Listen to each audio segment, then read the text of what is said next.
Welcome back to the Your Invisible Advantage podcast. It's me, T. I'm your host today, and we have a very good episode today because it is a juicy one and it is all about your brain and it is all about shifting your perspective. And I really think that this is going to rearrange your little brain today and be really expansive for you. So, if you have been sitting on something, maybe it's a launch, a pitch, a post, a conversation, starting a new business, creating a different type of content, traveling overseas, whatever it is, I need you to stay with me for the next 10 minutes or so. This is going to be a short and sweet one because I think that in this episode, what I really want to show you guys is exactly why you are stuck.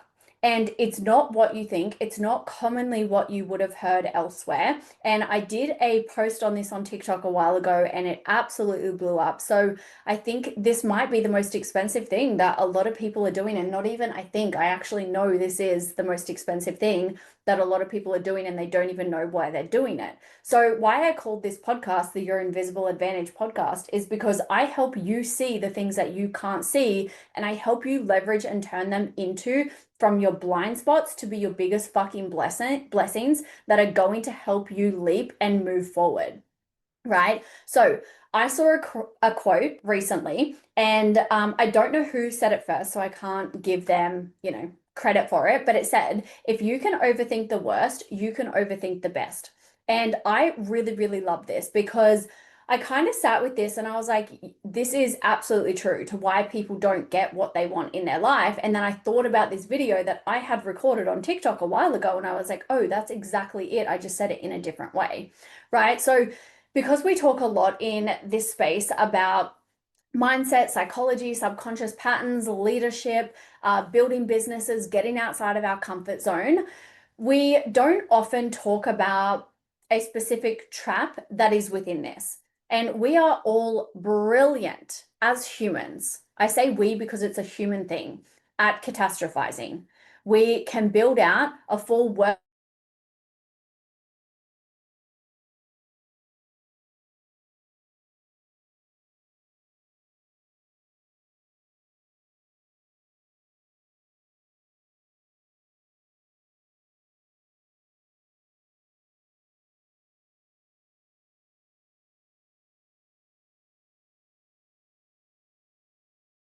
But what if that same capacity that you had to do that, the same hyper fixation that you go into hyper detail with it, that obsessive little brain of yours, what if it could be turned in the other direction? And what if overthinking the best was just as available to you as overthinking the worst? And that's what we're going to have a look at today. But first, I have to show you the trap that you are currently inside of because I say the shit that no one else says out loud, right? You are already in the consequence of your biggest fears right now. Okay, this was the video that I did that blew up on TikTok, and then I posted it onto my second Instagram page, and it went crazy because people were like, holy shit, you have actually just opened my mind up to exactly what I didn't want to see. But now that I've seen it, I can't unsee it. So, this is how this works. And I really want you to feel this, not just hear this, like I want you to actually listen to me. When you think about doing the thing, what's your thing? Get it in your mind right now. Is it a launch? Is it a price increase? Is it a piece of content? Is it applying for a speaking gig? Is it starting a podcast? Whatever. Pick your thing. Your brain doesn't just think about the action, it fast forwards to the consequence of failure instantly. What if it doesn't work? What if I fail publicly? What if I get everything I want and then I lose my health? I lose my marriage. I work too much. I lose my sense of self trying to hold it all together. I become someone I don't want to become. I lose my freedom, whatever.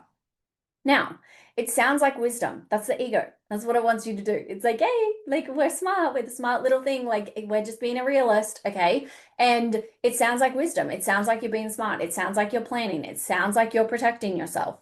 But what actually happens on the deeper layer is it's that dark psychology piece that comes in. Your nervous system cannot tell the difference between a threat and a literally wildly, vividly imagined made up reality. Okay. It can't tell the difference.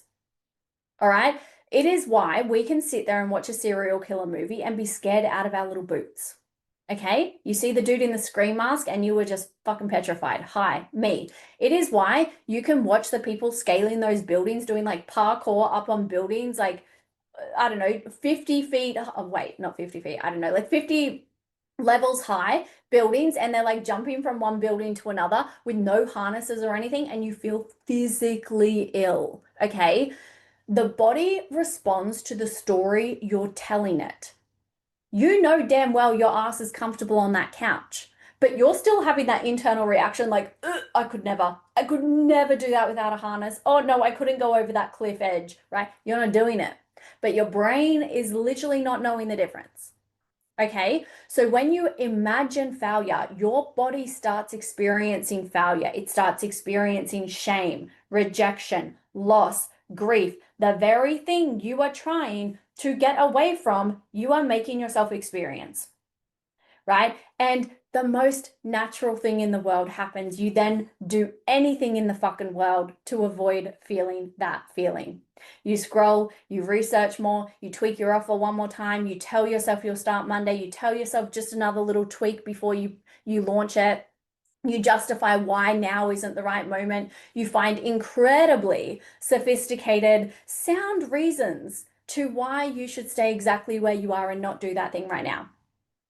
And this is your identity protecting your current story. The part of you that has decided, consciously or not, that you are not the kind of person that does the big thing yet. You have the yet. It's the overthinking, which is the yet. And that part will manufacture every rational sounding excuse it needs to keep you safe inside your own story. All right? The ironic, brutal, gorgeous fucking like twist that you need to see in this is the consequence you're trying to avoid, you're already living. The results you're not happy with, the income ceiling, the level of recognition you lack, the lack of fulfillment in your work, the not happy in your body, that is the consequence you have chosen by overthinking and not taking the action to try avoid the negative thing that you think you're going to feel, which you are very capable of feeling.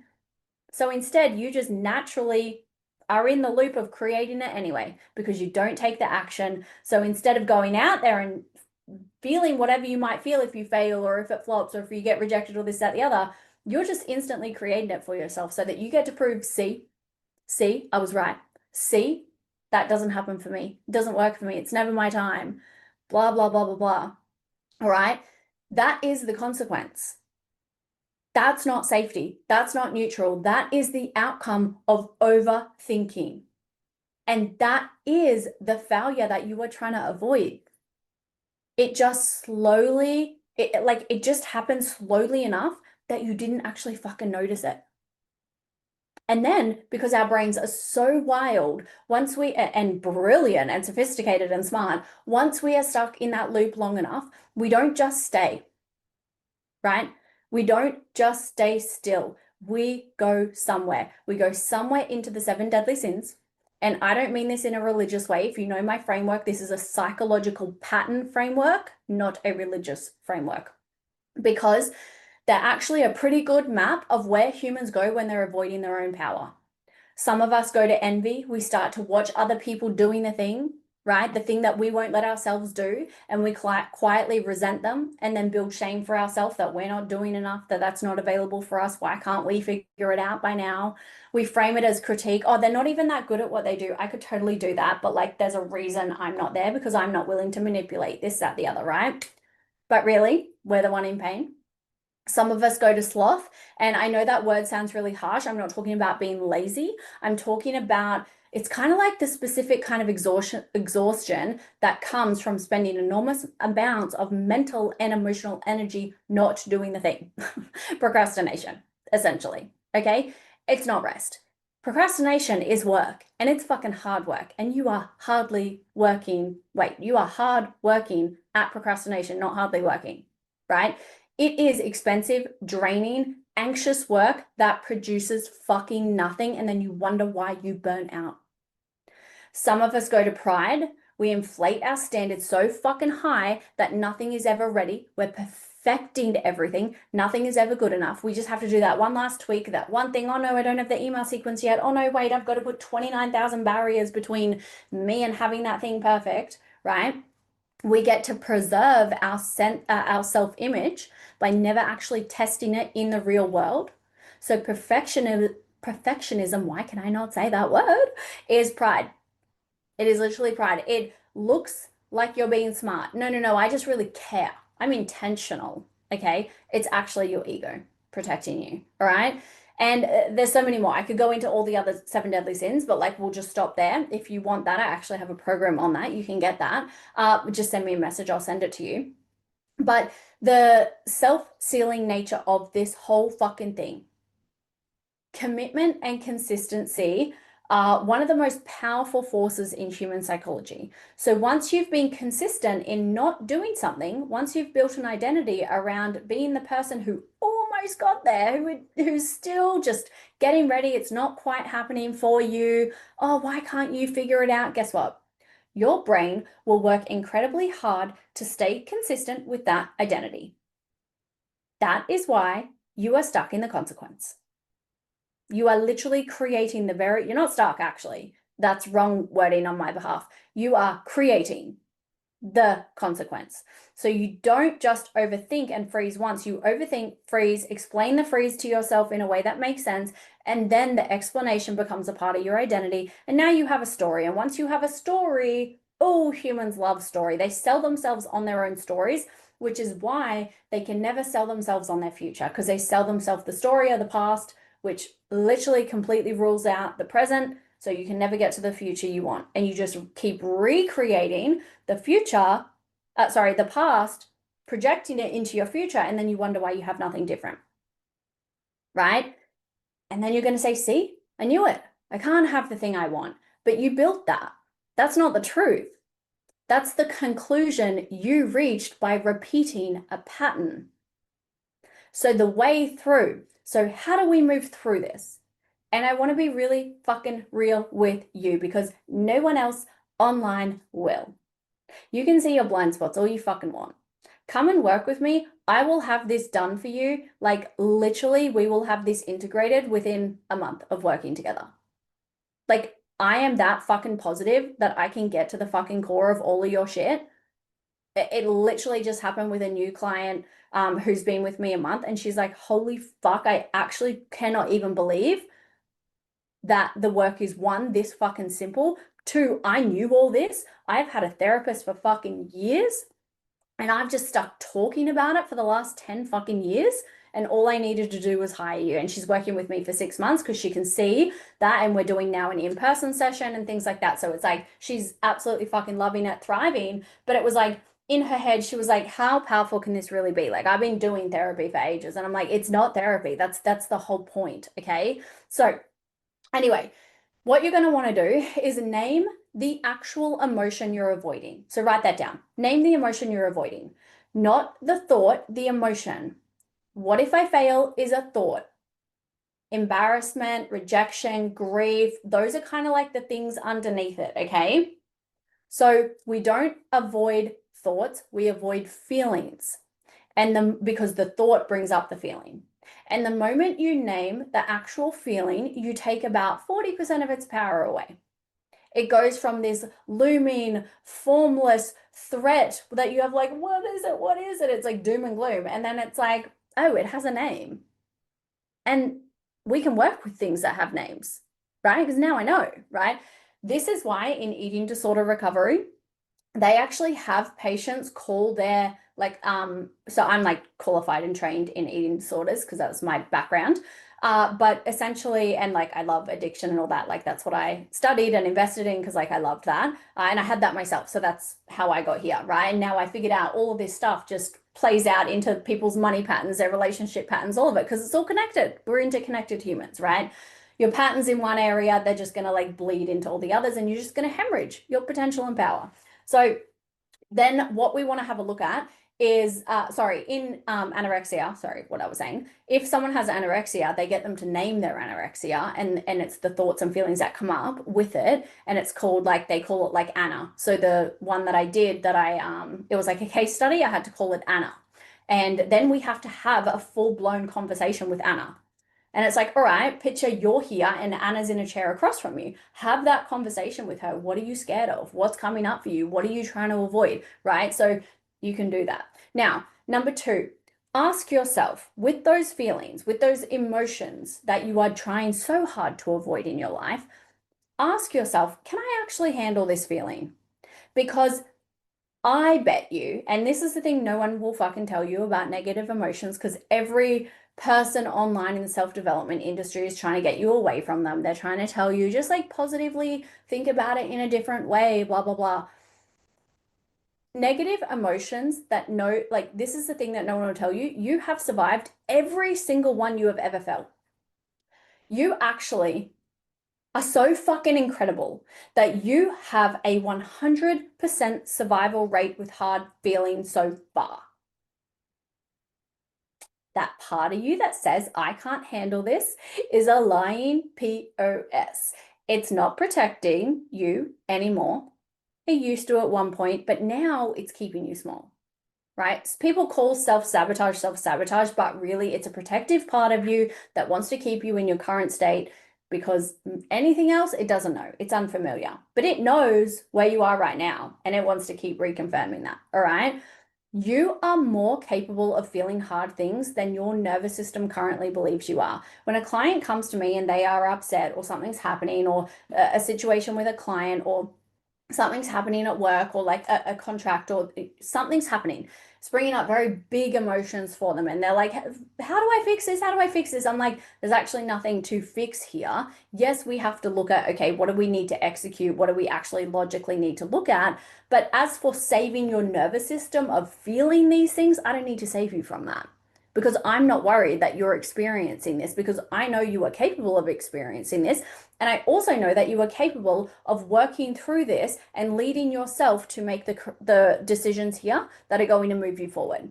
So when my clients come to me, something I really focus on is not dipping into their scarcity with them. When they have negative emotions, they want to get out of them. They're, oh my God, they're so big. I can't. No, you actually can handle them. And I fully fucking see that you're a sovereign, empowered being who can handle those emotions. I'm not going to try to get you away from them. I'm going to help you lead yourself through them. You can handle more things than you think. Your window of tolerance, your capacity is only built if you choose to experience the hard things. And the only way to prove that to yourself is to feel them, not to avoid them. Avoidance doesn't reduce the fear of feeling, it increases it. Think about when you restrict food. This is the most common pattern. Binge restrict, I see with people with money, with food, with relationships, love, whatever. Binge restrict. This is a human pattern. We try to avoid because we have a story of we should or shouldn't, we shouldn't do that, shouldn't do that, I shouldn't do this, should do this, should do this, right? All these preconceived rules in our fucking head, which come from ego and shadow patterns. That creates avoidance, that creates fear, that creates scarcity, that creates lack, which is where the avoidance comes from because we don't want to feel any of that. And then avoidance literally creates the fear that you are afraid of feeling and trying to avoid. You are a self-fulfilling prophecy. That's how fucking powerful you are. All right. Number 3, flip the consequence calculus. All right. So remember the quote that I said at the beginning, if you can overthink the worst, you can also overthink the best. I don't care if you overthink the worst, continue to do so. But if you're going to do it, make a pact to yourself. If I'm looking at the worst, I also have to look at the best. Right? Duality. Don't just look at one side of the fucking coin. Why don't you understand it all? Why don't you have curiosity? Why don't you have compassion to be like, you know what? Let's give myself some grace here. Let's like have some wonder. Let's explore this. So let's use the beautiful, brilliant brain that you have, actually sit down and build out in as much detail as you've built out your nightmare scenario. What's the best realistic version of this look like right now? Not toxic positivity, blah, blah, blah, blah, blah. Not a fantasy, a real, detailed, grounded version of what success actually looks like and feels like. Your brain needs that picture as much as it has been feeding the other one. All right. Number 4, make the smallest possible version of the action for a non-negotiable, right? Not the whole launch. You guys have heard me talk about this before. What is something, a micro thing that you could do to take a step forward towards that? Stop trying to redo your whole fucking website. Just say, I'm going to log in and redo the fucking headline. Sweet. We've now created a winnable moment. We've now got dopamine. We now have more momentum to get the next hit of dopamine. All right. This is where people go wrong. They set themselves up for failure because they try to do too much, too big, focus on step 100. Bitch, you're on step 2. Meet yourself on step 2. Get step 2 done, then move to step 3. Stop thinking about step 100. All right. What's the version of this that takes 20 minutes and proves to my nervous system that I can fucking complete this? I do the things I set out to do. I don't need to overthink this, right? That you can survive starting something and finishing it. Okay, create evidence for yourself because momentum is a fucking real thing, especially in entrepreneurship and creativity and personal brand building. The first action doesn't need to be perfect. It needs to exist and it needs to be closed. Close the loop. Close the loop, close the loop. Make them winnable. Number 5, recognize the inaction that you are currently taking is a fucking choice and it has a cost, it has a consequence, and that is your results right now. / lack of. Okay, every day you don't act is a day that is gone and taken from you. The version of your business that exists a year from now is being decided today. What are you investing in? What are you choosing to believe? What are you choosing to do? What are you putting your deposits into? Every single day, your actions are deposits into a bank account. What are you depositing into? It is decided by whether you take action today or overthink today. There's no neutral. You are choosing a consequence either way. Inaction is not neutral. Inaction has a cost. The question is, which cost do you want? So I really want to end with this. I know this has been like a big slap in the face episode, and I love you guys, but like I see your potential so friggin' much that I'm like, just want to shake you and be like, can you not see? Can you not see how powerful you are? But that's the thing, we can't, right? Blind spots. That's why I love this work so much, is because you like you somewhere inside you know all this, but like you also don't know this, okay? Because if you knew it, you'd be living it. But there's a part that still is not fully there. That's why you know everything, you've done all self-development, but it doesn't work for a reason because they keep you talking about your problems. I don't keep you talking about your problems. I get you into action. I get you executing. I get you to see the fucking actual reality of what is happening for you. You are not someone who can't have what they want. You are someone who has been systematically avoiding the feelings that having what you want would require you to feel along the way. That's different. That's totally fixable. That's not personal, right? You're making it personal. It's not personal. The world's happening. You're just existing in it. But you put a story that it's happening to you, right? The goal in life is not to stop feeling afraid. It's not to get rid of doubt, fear, any of that shit. The goal is to become someone who acts anyway and has so much faith in themselves that whatever happens, good, bad, they're handling it. They survive it. It's becoming someone who has enough emotional capacity and intelligence and self-leadership to feel the fear, the doubt, the vulnerability, and move anyway. The uncertainty and move toward it. That's not toughness, that's freedom. That is your invisible advantage.